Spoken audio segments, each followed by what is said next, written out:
रुसली कुंकू हसलं मालिकेच्या आजच्या भागामध्ये आपण पाहणार आहोत की आता सकाळी सकाळी तयारी करून शेतात जायला निघालेली असते आणि शेतात जायला निघत असतानाच ती आता विचार करत असते, कारण तिला कालच सगळ्या गोष्टी सांगितलेल्या असतात की कसं तुला आता बाळाच्या विरोधात उभं राहायचं आहे आणि त्यासाठी तुला शेतकऱ्यांच्या मनामध्ये जागा निर्माण करायची आहे. अडरावांनी सांगितलेल्या सगळ्याच गोष्टी आता कृष्णाला आठवू लागलेल्या असतात आणि म्हणूनच कृष्णा आता या सगळ्याचा विचार करत असते. कृष्णाला जे जे काही कानमंत्र कळत असतात, सांगितलेले असतात, त्याबद्दलच ती विचार करत असते आणि ते ठरवते की आज काही झालं तरीसुद्धा सगळ्यांसाठी, अख्ख्या गावकऱ्यांसाठी आपण खंबीरपणे उभं राहूया. जर आपण उभं नाही राहिलो तर गावकरी एकटे पडतील, त्यांना एकटं पडू द्यायचं नाही आहे. त्यासाठी मला बाहेर पडायला हवं आणि सगळ्यांच्या प्रश्नांना सामोरं जायला हवं, असा देखील विचार ना आता कृष्णा करत असते. म्हणूनच कृष्णा उठून लगेच कामाला लागलेली असते. जेव्हा ती आता कामाला लागते आणि तयारी वगैरे करून चाललेली असते तेव्हा मात्र दुष्यंतला जाग येते. दुष्यंत आता इकडे तिकडे बघतो आणि त्याची नजर जाते ती म्हणजे तयारी करत असलेल्या कृष्णावर. त्याला आधी असं वाटत असतं की कृष्णा अजूनही त्याच्या बाजूला झोपली असेल, पण त्याला ती तयारी केलेली वगैरे दिसते. त्याच वेळेला तो आता म्हणत असतो की हे काय कारभारीण बाई, आज सकाळी सकाळी शेतावर निघायला वाटतं. मग आता कृष्णाही सांगू लागते की हो, मी तेच ठरवलं आहे की तसंही थोडं आईला मदत करावी शेतातल्या कामामध्ये, म्हणून मी निघाली आहे. आईला काही एकटीला जमत नाही, मग थोडी मी आधी जाईन आणि तिथं मदत करीन, असं आता ती म्हणत असते. जेव्हा आता या सगळ्या गोष्टी ती म्हणते तेव्हा दुष्यंत तिचं कौतुक करतो आणि म्हणत असतो की ठीक आहे जा, पण काही मदत लागली तर सांग. पण त्याच वेळेला मात्र आता दुष्यंत थोडा सकाळी सकाळी रोमॅन्टिक झालेला असतो आणि हळूच का होईना तो कृष्णाच्या जवळ येत असतो. कृष्णा त्याला लांब करण्याचा प्रयत्न करत असते आणि बस पुरे असं देखील आता त्याला म्हणत असते, पण कुठे तो ऐकतोय. तो आता खूपच जास्त अजूनच जवळ येतो. मग आता कृष्णा म्हणते की अहो सोडा की हात, जायचंय की, सोडा सोडा म्हटलं ना. पण आता कुठेही कृष्णाचं दुष्यंत ऐकतोय. दुष्यंतने कृष्णाचा हात ना आता घट्ट धरून ठेवलेला असतो. तो कृष्णाला कुठेही जाऊ देत नाही आणि त्याच वेळेला तो लगेच कृष्णाला आपल्याकडे ओढून घेतो. आता सकाळीच तुम्हासनी कसला हा रोमॅन्स उचलाय, सोडा की हो, जायचे शेतावर, तसंही कामं बरीच बाकी आहेत, असंही कृष्णा आता दुष्यंतला सांगत असते. पण दुष्यंत कुठे ऐकतोय. दुष्यंत म्हणतो आमच्या कारभारीण बाई आज लई गोड दिसायला लागल्यात, मग आज कारभारीण बाईंसोबत जरा वेळ घालवूयाच म्हटलं, म्हणूनच म्हटलं की जरा बघूया सकाळी सकाळी कारभारी भारी कशा दिसतात त्या. आणि असं बोलून तो अजूनच कृष्णाला आपल्याकडे खेचू लागतो. कृष्णा आता म्हणत असते की अहो अहो नका ना. पण आता कृष्णा जेव्हा दुष्यंतच्या हळूहळू जवळ जाते तेव्हा आता दुष्यंत कृष्णाला खेचून घेतो आणि त्याच वेळेला कृष्णाच्या शर्टचं जे बटन असतं ते तुटतं. कृष्णाच्या शर्टचं बटन तुटल्यामुळे आता दुष्यंतच तिला ते बटन वगैरे शिवून देत असतो, कारण ती त्याला सांगत होती की नको येऊ जवळ, नको. पण आता दुष्यंत ऐकतोय कुठे. मग कृष्णानेच आता त्याला चांगली शिक्षा दिलेली असते. आता मला शर्टचं बटन लावून द्या, तेव्हाच तर मला हे शर्ट घालून बाहेर जाता येईल, असंही आता ती म्हणते. मग आता दुष्यंतकडेही पर्याय नसतो. दुष्यंत कृष्णाला ते बटन लावून देत असतो, तर कृष्णा उभं राहून एकटक हे सगळं काही बघत असते. दुष्यंत कृष्णाला बटन लावून देत असताना कृष्ण त्याच्या बाजूलाच हातावर घडी घेऊन उभी असते आणि म्हणत असते आता का थांबलायचा, लावा लावा, लावून द्या. मग दुष्यंतकडे पर्याय उरत नाही. दुष्यंत पटकीने तिला ते बटन लावून देतो. मग नंतर तो स्वतःहूनच तिला आता ते शर्ट घालून द्यायला सुद्धा मदत करतो आणि जेव्हा तो ते शर्ट तिला घालून द्यायला मदत करतो ना, तेव्हा पुन्हा एकदा त्या दोघांमध्येही रोमॅन्स छान फुललेला असतो. म्हणजे ती आता जाणार असते, तिला तो शर्ट घालून देतो आणि हळूच पुन्हा एकदा तिला आपल्याकडे खेचतो. त्यावेळेला तिला शर्ट घालून देत असताना केसांची मध्ये डिस्टर्बनेस येत असतो, पण तोही आता तो हळुवारपणे बाजूला करतो, कारण त्याला माहिती आहे की आपल्याला जास्त जर त्रास झाला तर आपल्या कृष्णा आपल्याला मदत करते. मग आता कृष्णा आणि दुष्यंतचा सुंदर असा सकाळी सकाळी रोमॅन्स फुललेला असतो. दोघंही जण एकमेकांकडे पाहत असतात आणि दुष्यंतच्या प्रेमाची लाली ही कृष्णाच्या चेहऱ्यावर चढलेली असते, त्यामुळे कृष्णासुद्धा खूपच शोभून दिसत असते. मग आता कृष्णा म्हणते की आता पुरे झालं, खूप झालं, आता मला निघायला हवं. मग कुठे ऐकतोय हा, सकाळी सकाळी आता त्याचा डान्सही सुरू होतो. दोघंही जण छान अशा गाण्यावर डान्सही करत असतात. कृष्णाला काहीच बोलता येत नसतं, कारण कृष्णाला माहिती आहे की आपल्याला इतका भारी नवरा भेटलाय, त्यामुळे तीही काहीच बोलत नाही. उलट आहे ना, दुष्यंत स्वतःला लकी समजत असतो की इतकी सुंदर अशी बायको भेटली, कारण जेव्हा दुष्यंत उठलेला असतो तेव्हा तिने सगळ्या काही गोष्टी दिवसभराच्या करून ठेवल्या आहेत याबद्दल ती दुष्यंतला सांगत असते. मग दुष्यंत विचार करतो की खरंच ना, मी किती लकी आहे की मला कृष्णासारखी बायको भेटलेली आहे. खरंच ही माझ्या आयुष्यात आली आणि माझ्या आयुष्याचं सोनं झालं, असं काहीसं तो म्हणत असतो. त्यानंतर आता कृष्णा त्याला म्हणत असते की चला आता मला निघायला हवं, खूप वेळ झालाय, उशीर होतोय, मी निघते. आणि असं बोलून आता ती निघायची तयारी करत असते. पण इथे दुष्यंत कुठला ऐकतोय. दुष्यंतचा आता रोमांस खूपच जास्त बहरून आलेला असतो, त्यामुळे कृष्णाला आता कामं तर करायचेत आणि शेतात तिला जायचं आहे. त्यामुळे ती पटकन त्याचा हात सोडते आणि शेतामध्ये जाते. शेतात काम करत असताना तिच्या डोक्यामध्ये सतत तेच विचार फिरत असतात की काल अडयरावांनी आपल्याला सांगितलेलं आहे, आबांनी आपल्याला काही गोष्टी सांगितल्यात, तर त्या बारकाईनं विचार करण्यासारख्या आहेत. आपण असं शांत बसून चालणारातला नाही आहे, असंही आता ती म्हणत असते. दुसरीकडे ती गावात बघते की आता ती गावातली काही मंडळी आहेत ती गाव सोडून वगैरे चाललेली असतात आणि तेवढ्यातच ना त्यांच्याकडे लगेच कृष्णा धावत जाते आणि कृष्णा विचारते की काय झालं आहे. त्यावर कृष्णाला ते म्हणू लागतात की काय बोलू तुला, काय झालं आहे ते. खरंच ना, काही देखील बोलण्यासारखं राहिलेलं नाही आहे बघ पोरी, कारण माझा मुलगा मुंबईला असतो, मुंबईवरून तो इथं आलाय आणि इथं आल्यानंतर तो आता काही कर्जाचे हप्तेसुद्धा फेडले त्याने, पण त्याचीसुद्धा फसवणूक झाली. त्याने पेपर घेऊन जेव्हा तो बायजाबाईंकडे गेला ना, तेव्हा बायजाबाईनं त्यांना उत्तर चुकीचं दिलं आणि जेव्हा हे सगळं त्यांनी विचारलं तेव्हा मात्र आता सगळ्याच गोष्टी वेगळ्याच घडल्या आणि त्यांनी आता आम्हाला घरातनं बाहेर हकलवून दिलेलं आहे. काय करायचं बघ पोरी, घरातली लाईटही काढून टाकली आहे आणि त्याचसोबत आमच्याकडे पाणीही नाही आहे. मग पोरी जगायचं तरी कसं, सांग बरं.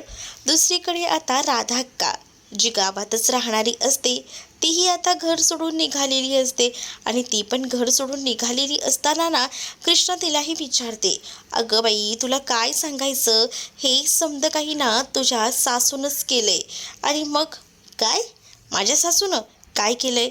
अगं आमच्या घरावर ताबा मिळवलाय, आमच्या घराच्या लाईटी त्यासोबत पाणीही बंद केलंय. मग आम्ही बिचाऱ्या लोकांना राहायचं तरी कुठं ग, सांग ना. म्हणूनच म्हटलं की जावं, आपण हे गावच सोडून जावं. असा विचार करून आम्ही गावच सोडून चाललो होतो बघ, पण आता तू थांबवलंस म्हणून आम्ही इथपर्यंत आलो. आता कृष्णा त्या गावातून घर सोडून जाणाऱ्या सगळ्यांनाच थांबवते आणि डायरेक्टली बाळजाबाईंकडे घेऊन येते. बाळजाबाईंकडे जेव्हा ती आता घेऊन येते तेव्हा बाळजाबाई फोनवर बोलत असतात. तर बाळजाबाईंना ती आता म्हणू लागते की मला ना जरा तुमच्याशी बोलायचं आहे. बाळजाबाई बोलते की जा, मला वेळ नाही आहे आणि या गावातल्या 4 माणसांना गोळा करून तू इथे कशाला आणलेस, असं देखील बाळजा आता म्हणत असते. त्यावर कृष्णा म्हणत असते की त्या लोकांचे झालेले हाल तुम्हाला बघवत नाही आहेत का, मी ओळखत नाही यांना, असं देखील तिचं म्हणणं असतं. जेव्हा आता हे सगळं काही ती बोलते तेव्हा मात्र बाळजावर कृष्णा भडकते. काल रात्रीपर्यंत तर तुम्ही यासनी ओळखत होता आणि सकाळ झाली तर ओळखायचं विसरलात वय, काय बाई आहे ही, असंही आता कृष्णा बोलत असते.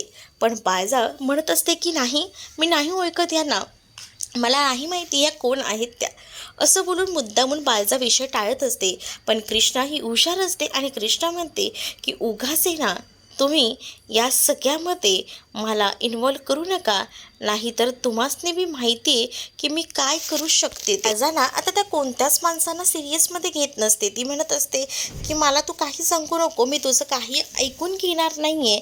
आणि ती आता रागारागानं तिकडनं चाललेली असते. कारण काल जे होतं ते मी सांगितलेलं आहे. यांना मी पुन्हा काही सांगायला, तेच तेच बोलायला मूर्ख नाही आहे मी, असंही तिनं म्हटलेलं असतं. मग गावातली लोक निघून जात असतात, पण कृष्णा त्यांना थांबवते आणि म्हणते की तुम्ही माझ्यावर विश्वास ठेवा, तुमच्यावर होणारा अन्याय मी सहन करत नाही आहे. मी बोलीन, यावर आवाज उठवेन, पण थोडा मला वेळ द्या प्लीज. मी तुम्हाला सांगते, पण हे गाव सोडून जाऊ नका, असं देखील गावकऱ्यांना ती सांगत असते. म्हणजे बायजाचं म्हणणं असतं की गावातल्या लोकांना हैराण करून सोडायचं, त्यांना घाबरवायचं आपल्या धाकानं. पण इकडे कृष्णा त्यांना मायेनं, प्रेमाने समजून घेते आणि त्यांच्या मनामध्ये जागा निर्माण करण्याचं काम ती करत असते. दुसरीकडे आता खूप जास्त राग ना आलेला असतो, तो म्हणजे इथे कृष्णाला. कृष्णा विचार करते की ही बाई कशी आहे ना, खरंच ना या लोकांना जरा देखील हिने समजून घेतलं नाही आहे. बिचारे गरीब लोक, या गरीब लोकांमुळे सरपंचपदी ही निवडून येते आणि त्या लोकांना काम आपलं संपलं की लगेच बोलून दाखवायचं. काय चाललंय काय हे? खरंच ना हे कुठेतरी थांबायला हवं. तेवढ्यातच आता लेटर आलेलं असतं सुलोचना रांगडे पाटील या नावानं. एक मुलगा ते लेटर देऊन जातो.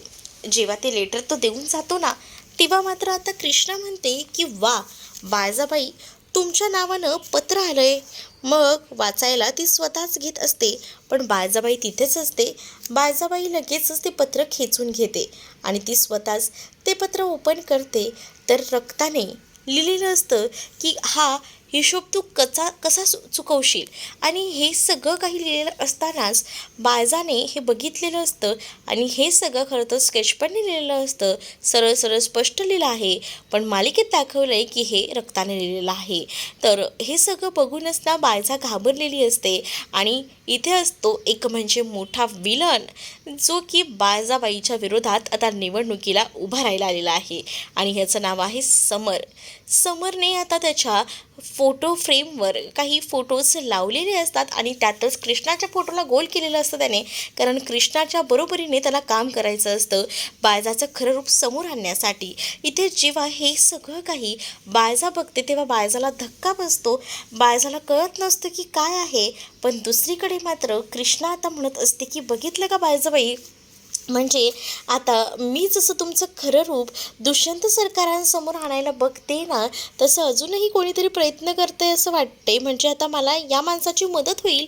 हा माणूस ना मला या सगळ्यापर्यंत पोचवेल, तुमच्या सगळ्या कुरघोडीच्या आहेत त्या उघड्या करायला. मग बरंच झालं हा कोण व्यक्ती आलाय ना, त्याला शोधायलाच हवं असा विचार ना आता ती करत असते. आणि कृष्णा या सगळ्याबद्दल जेव्हा बोलते तेव्हा बाळजा तर आता शांतच राहते. दुसरीकडे आता अढळराव कॅलेंडर घेऊन बसलेले असतात आणि त्यांच्याकडे नकाशाही असतो. त्यांचं आपलं मोजमापन काही ना काही सुरू असतं. तेवढ्यातच तिकडे आता कृष्णा जाते. कृष्णा अढळरावांना म्हणते की तुम्ही काय करताय. त्यावर आता अढळराव कृष्णाला म्हणतात की निवडणुका जवळ आल्या आहेत आणि ते सगळं तपासत होतो. या सगळ्यावर ना मला एक गोष्ट कळली की बाळजा जी आहे तिच्या विरोधात उभं राहिलं यंदा कोणी दिसत नाहीये. म्हणजे बाळजा सरपंचपदी पुन्हा निवडून येणार असल्याचं वाटतंय मला, असंही आता म्हटलं जातं. मग बाळजाच निवडून येणार असं म्हटल्यानंतर विचार करण्यासारखी गोष्ट होती, कारण बाळजा निवडून यायला नको असंच वाटत होतं. आणि मग जी आज आलेली चिठ्ठी या सगळ्याबद्दलच ती सांगू लागते आणि म्हणत असते की आज ना कोणीतरी एक चिठ्ठी पाठवली होती आणि ती ना रक्ताने लिहिलेली होती बघा. ती चिठ्ठी जेव्हा दिली गेली तेव्हा आपल्या बाळजाच्या चेहऱ्यावरचे रंग उडालेले होते. तिच्याकडे तर मी पाहतच राहिले, कारण तिचा चेहराच तसा झाला होता. अक्षरशः घामाघूम झाली होती ती बाई. कळतही नव्हतं तिला की काय करावं ते. त्यामुळेच ना मला असं वाटतंय की नक्कीच कोणीतरी विरोधक असणार आहे आणि त्याने हे सगळं पाठवलं असणार आहे. उलट तो म्हटलाय की मी तुझा हिशोब चुकता करायला आलोय. यावरूनच समजते की आबा तो नक्कीच ना बाळजाच्या विरोधात उभं राहणारा असेल. हे सगळं तर होतच असतं, पण पुढे आता जेव्हा कृष्णा निघून जाते तेव्हा मात्र आता विचार करण्यासारखी गोष्ट असते. अढळराव म्हणतात इतक्या वर्षात बाळजाला अशी धमकी कोणी दिलेली नव्हती, पण आज आज कोण आलं ही धमकी द्यायला, असाही विचार आता सुरू असतो. दुसरीकडे आता रात्र झालेली असते आणि रात्र जशी होते तशी आता तिथे समर जो आहे, जो विलन आहे, तो आलेला असतो आणि तो जेव्हा येतो तेव्हा तो हळूच का होईना घरात शिरलेला असतो आणि जेव्हा तो घरात जातो तेव्हा तो दबक्या पावलाने जात असतो. कृष्णा ही किचनमध्ये काम करत असते. थोडं रात्रीचं काम शिल्लक राहिलेलं असतं. त्या कामाची जबाबदारी तिने आता हातात घेतलेली असते.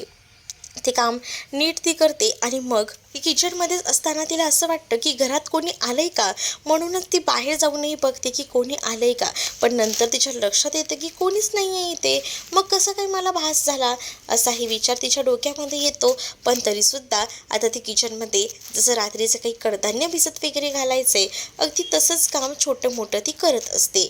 त्यानंतर एक मनुष्य म्हणजे तो समरच आता हार घालण्यासाठी, बायजाबाईच्या फोटोला हार घालण्यासाठी अक्षरशः आलेला असतो आणि त्याने हातातनं हारही आणलेला असतो.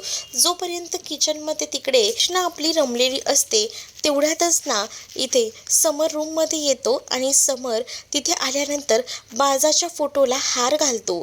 बाळजाच्या फोटोला हार घालून तो आता तिकडनं काढता पाय घेतो, कारण त्याला आता तिकडनं निघावंच लागणार असतं. तर दुसरीकडे जेव्हा कृष्णा हॉलमध्ये येते तेव्हा ती पाहते बाळजाच्या फोटोला लागलेला हार आणि त्यामुळेच ना तिला खूप मोठा असा धक्का बसतो. तिला विचार करण्यासारखं असतं की हे समजा काही कोणी केलं. तिला आता डोकं चालेन असं झालेलं असतं, म्हणूनच ती आता टेन्शनमध्ये आलेली असते. तर दुसरीकडे बाहेर तो समोर जेव्हा जातो ना तेव्हा त्याला समोर तो फोटो त्याच्यासमोर तो ठेवतो, जळतं लाकूड हातात घेतो आणि बाळजा, कृष्ण आणि दुष्यंत यांचा एकत्र एक फोटो असतो. त्यातला बाळजाचा तो फोटो त्याला आता जाळून टाकायचं ठरवलेलं असतं आणि तो आता म्हणत असतं की आता ही लढाई माझ्यासोबतची आहे, दाखवाच लढून, दाखवतो बाळजाबाई तुम्हाला तुमच्या पाठीशी कशी तुमची मारत होती. आणि त्याचबरोबर हा बहुतेक कोणीतरी बाळजाचा हा घरातलाच मेंबर आहे, कारण त्याने तसं म्हटलेलं देखील आहे की मी घरातलाच माणूस आहे आणि आता कसा मी तुझ्यासाठी पुरून उरतो ते बघत बस, असं देखील आता म्हटलेलं असतं. आणि तो फोटो वगैरे जाळून तो आता तिकडनं निघून जातो. जसं की आता तो तिकडनं निघून जातो ना तेव्हा मात्र आता आता त्याने तो जळलेला जो फोटो असतो ना तो तिथेच टाकलेला असतो आणि तो मात्र तिकडनं आता काढता पाय घेतो, कारण त्याला आता जास्त वेळ तिथे थांबायचं नसतं. तर पुढील भागामध्ये सुद्धा असंच पाहायला मिळतं की आता तो खरं तर निवडणुकीला बहुधा उभा राहिला आहे, म्हणून तो गावकऱ्यांशी सुद्धा अरेरावीपणाने बोलत असतो. आणि त्याच वेळेला तिथे कृष्णा जाते आणि कृष्णा म्हणते की तुम्ही कोण असाल ते असाल, पण गावकऱ्यांशी बोलताना जरा अदमीनं बोला, जरा भान बाळगा की काय करताय तुम्ही, असं देखील कृष्णा आता त्याला म्हणत असते. त्याच वेळेला कृष्णाकडे बघून तो म्हणतो की ही खरंच ना, आज मला असं वाटतंय की हिच्यामध्ये काहीतरी ताकद आहे आणि या बाळजाला जर मला सगळ्यांसमोर एक्सपोज करायचं असेल तर या पोरीची आपल्याला मदत होऊ शकते, असा देखील विचार ना आता तो करत असतो. आणि त्यामुळेच तो आता कृष्णाची मदत घ्यायचं ठरवतो. पण कृष्णा आणि समर या दोघांमध्ये पहिल्याच भेटीत जे आहे ते थोडं वाकडं झालेलं आहे, पण आता हा कृष्णाच्या कशा उपयोगी ठरतो हे येणाऱ्या भागामध्येच आपल्याला पाहायला मिळणार आहे. तुम्ही जर आपल्या चॅनलवर नवीन असाल तर चॅनलला सबस्क्राईब नक्कीच करा. त्याचसोबत व्हिडिओ आवडला असेल तर व्हिडिओला लाईक करायलाही विसरू नका. चला तर मग भेटूया पुढच्या भागामध्ये. तोपर्यंत टाटा बाय.